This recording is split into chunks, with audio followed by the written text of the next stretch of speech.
An old Cherokee told his grandson, "My son, there is a battle between two wolves inside of us all. One is evil. It is anger, jealousy, greed, resentment, inferiority, lies, and ego. The other is good. It is joy, peace, love, hope, humility, kindness, empathy, and truth." The boy thought about it and asked, "Grandfather, which wolf wins?" The old man replied, "The one you feed." I love this story because if you think about yourself and how you perform, it all comes down to being aware of how you see yourself and how you speak to yourself. Thoughts become things, and what you focus on, you will find. So I coach my athletes how to practice focusing and channeling their thoughts and energy. From daily practice, they learn how to feed that good wolf. So today we're going to be talking and giving a lesson on focus and awareness. When coaching Jamin, we worked on gathering his big dog moments to help him work through his negative self-talk that would plague his performances. An idea and strategy I learned from Steve Knight's book, Winning State Softball. Big dog moments were the moments where you were most successful. Going back to those times where you succeeded at something or you accomplished a goal that you never thought you could achieve. It was through working through these thoughts that helped Jamin to overcome that evil wolf and really to feed that good wolf.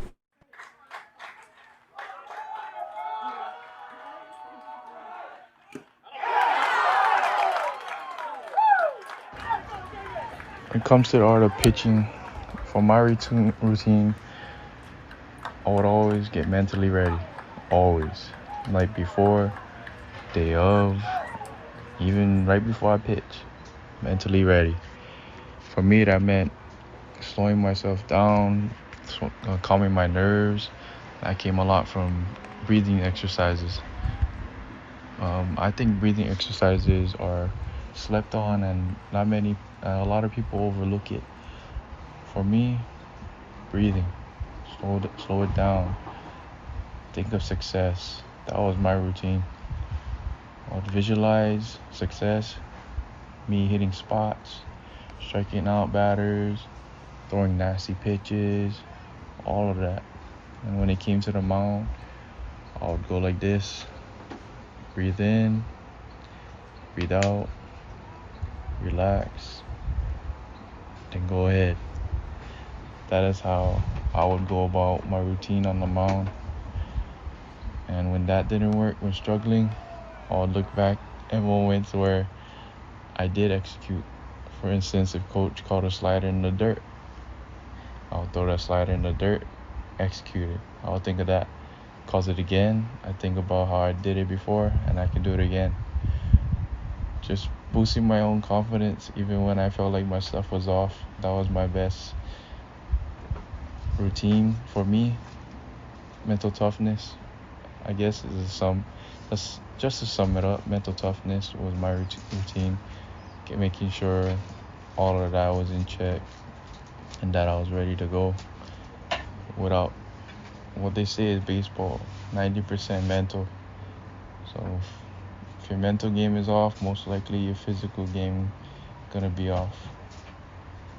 Just make sure you're ready to go in action, positive mindset, and you'll be good and perform. Big dog moments.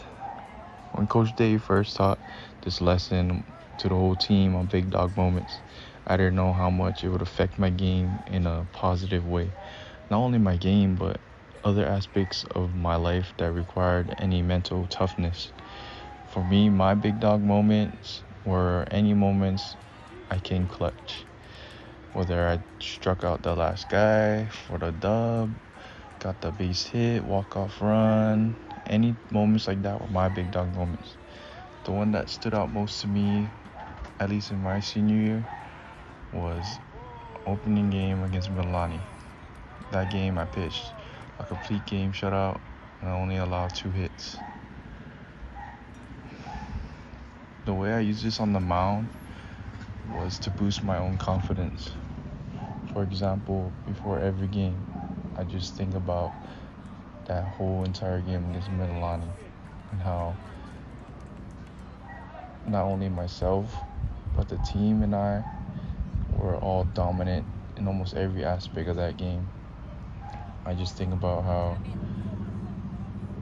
I performed that game and how I have a defense behind my back, and just instilling confidence in myself before I pitched any game.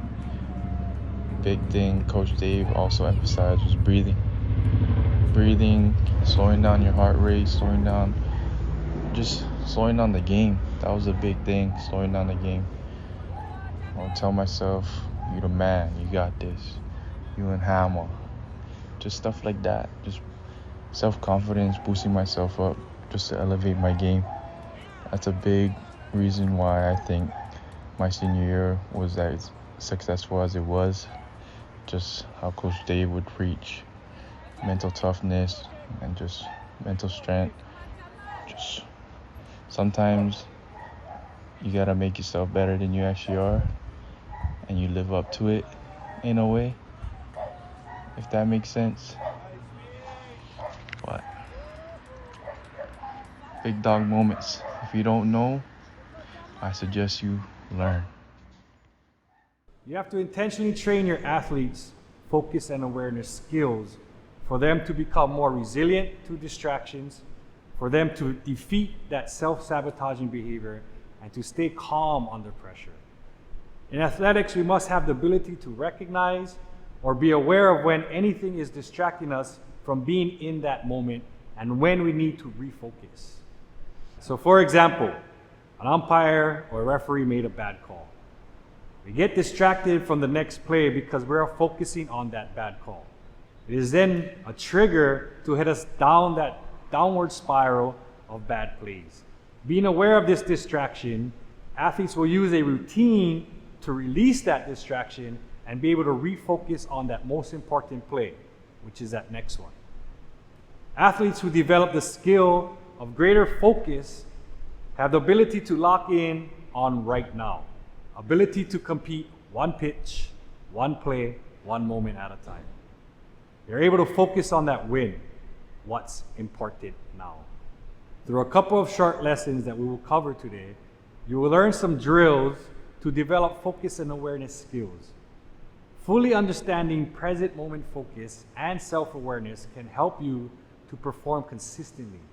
We will navigate adversity and distractions to be able to reach goals no matter the challenge. To do this, we must demonstrate the ability of self-control, which is simply controlling the controllables, and have the discipline to embrace the process to achieve these skills. To successfully demonstrate focus and awareness, we need to understand that this skill development will take practice and coaching. Lesson 1 will discover our self-awareness. We need to recognize when you're off track.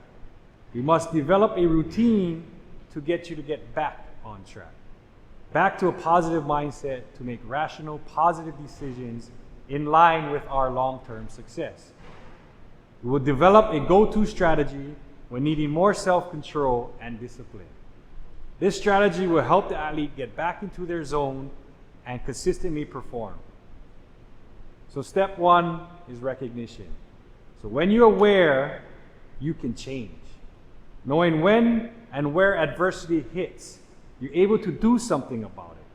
We'll use our body language, our focus, and our self-talk to be aware of when you are in the zone versus out of the zone. This exercise will help you recognize your stress levels. This will help you to be able to process how to stop that stress in its tracks. When we are in the zone, we will stay there by using a refocus routine. If you are outside of that zone, we perform a strategy called a release routine, where we will stop, breathe, release, and feed that good wolf and be able to refocus. What we'll do now is work on our awareness. I have a link for you to go to and work through your awareness via this BFS worksheet, body language, focus, and self-talk. When you download this worksheet, I would like you to begin to think about yourself and those moments where you were in that zone. The moments where you couldn't do anything wrong. The moments where you were playing or performing at your best. I want you to close your eyes and visualize yourself and see what you look like. What were you physically doing? Explain in as much detail as you can. Do you see yourself walking with big body language? Are your shoulders back? Are you standing tall? Do you see yourself making eye contact with your teammates or your opponents? Is your chin up? Maybe you got a bounce to your step. Right? What do you look like physically? And list those things down on this worksheet. Now for your focus. Notice your focus when you're performing in the zone. Are you focused on that next pitch, that next play, that next moment? Are you in that flow of that game? Are you bringing that right energy to your performances, to your workouts? List what your focus is in as much detail as you can. When you are in the zone, what do you hear yourself saying at this moment? Either out loud or to yourself. Are you saying something like, I'm the best. I will execute this play right now. I prepared well and I'm ready to execute. List in detail what you would say to yourself when performing in the zone. Now, let's become aware of what we look like when we are beginning to get distracted and enter outside of that zone. For example, you swing at a bad pitch, you miss a tackle, right? You're focused on that mistake and not focused on the next play. So what does your body language look like now? What do your facial expressions look like? What is your posture like? Are you now slouching? How are you different with your eye contact? So list in detail what you look like when you're not performing your best or when you're outside of that zone and you are distracted. Okay, so are you worried about what others are thinking about you? You feel like you'd rather be somewhere else? What are you focusing on instead of that next play? List in detail what you're focusing on in that outside of the zone moments. Finally, what are you saying to yourself during your outside of the zone moments? Do you say, I hope the play doesn't come to me? I know I won't make this shot. Please don't pass me the ball. Right? What is your self-talk like when you're outside of the zone?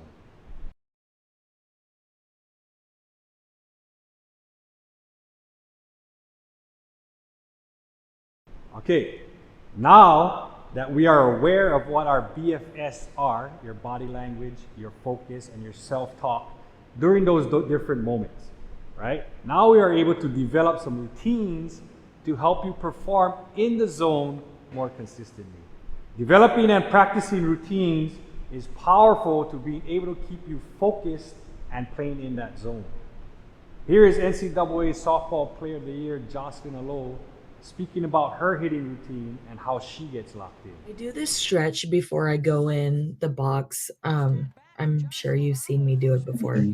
But yeah, I do that stretch and it kind of just like calms me down in a way. I've been doing it forever since I was like 4. My dad told me that you would do that stretch when I was little. And I don't know, it just kind of makes me feel sane. And then I'm also focusing on my breathing too. Yeah.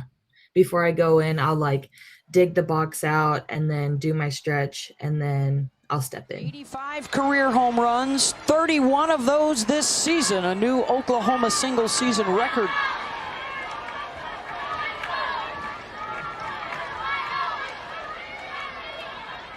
Batting 500 this. So our focus now is going to be creating that release routine. Right? So when you're outside of that zone, when that self-doubt is hitting, when you got those doubt demons talking to you and chirping in your ear, right? We need to be able to recognize it and stop it by starting this release routine or this release process. Okay, so what that looks like is in this worksheet here that I'll share with you, what I'm going to have you do is you're going to write your 3 steps down in detail. Right? So if you're a baseball or softball player, you can use this to think about what your routines will be as a pitcher, a fielder, a hitter, a base runner. Right? For other sports, you can just talk about or think about, right, what your release routine will look like for you. So for example, and what I'm talking about is a release routine. The first thing you're going to do is something physical action.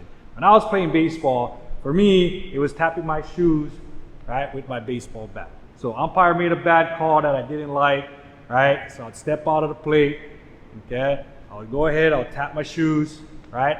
And at that point, I'll take a deep breath, and I had a focal point, right? Normally that focal point might have been the pitcher's mound. Sometimes I use the outfield, right? And as I'm looking at that area, I'm taking that deep breath, and then I'm telling myself, let it go. Next play, next pitch. I'll breathe and look at my bat, or I'll like go down, kind of just take a deep breath, look at the ground a little bit. Especially off of Jocelyn Olive. Gosh, these are the matchups, though. I mean, so evenly talented.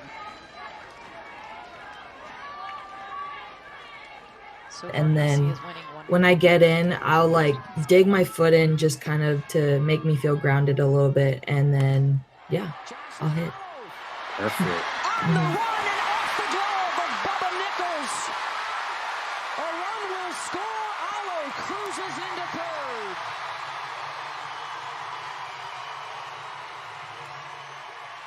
So we want to develop this release routine so that we have something to go to get refocused, to get back into that zone. So that's what we're looking at achieving here is what does that look like? What is our release routine? We want to be able to have your athlete or yourself reach your full potential and perform at an elite level consistently. To do that, we must always reflect on our performances. Reflect on how did our release routine go that day or during that practice, right? We need to learn from our mistakes. We need to be able to flush it, right? And then be able to make that next best decision. Okay, so lastly, I would like to leave you with a sample of how I incorporate mental performance training into my practices. I currently coach my daughter's 10U softball team. We're called the Hawaii Hustlers.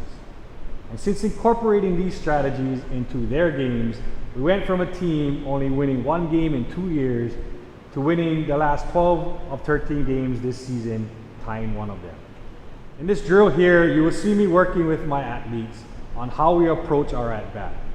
How we go up to bat with big body language with that no fear attitude.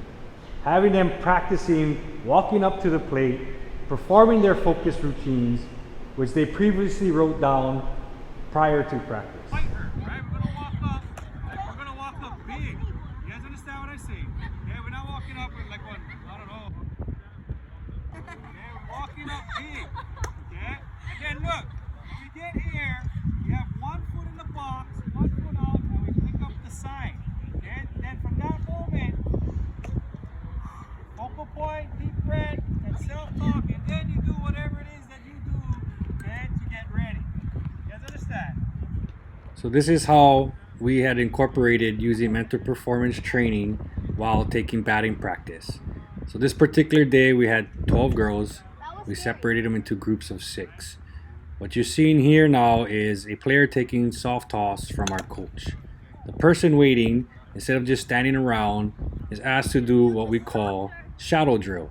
So as the person hitting with the coach is taking swings, the player behind will emulate what is going on with that player and coach while taking hacks on the side. So here in this drill, what we have our batters do is practice their approach walking up to the plate. We're working on our body language, our focus, and our self-talk. So what you'll see is our girls walk up to the plate with their dominant hand on the barrel of their bat, walking up to the plate big. What you'll see them do is pick up a sign from coach and then go through their focus routine.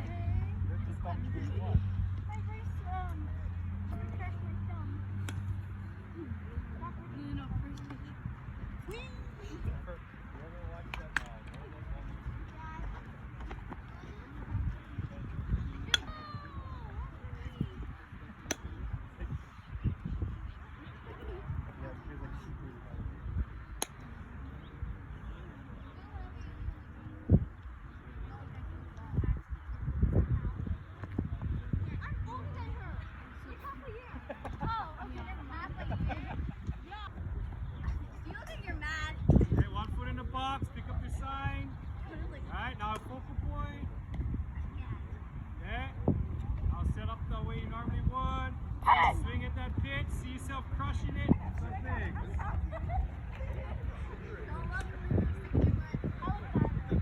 One foot in the box. The coach. Alright, now go to your focal point. Alright, deep breaths. I want to see your deep breath. Alright, now set up the way you normally would. Okay, swing at that pitch. Crush it. Yeah, next.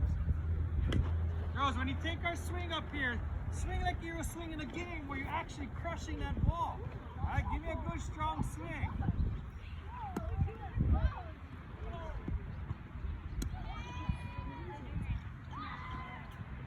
you go, so big.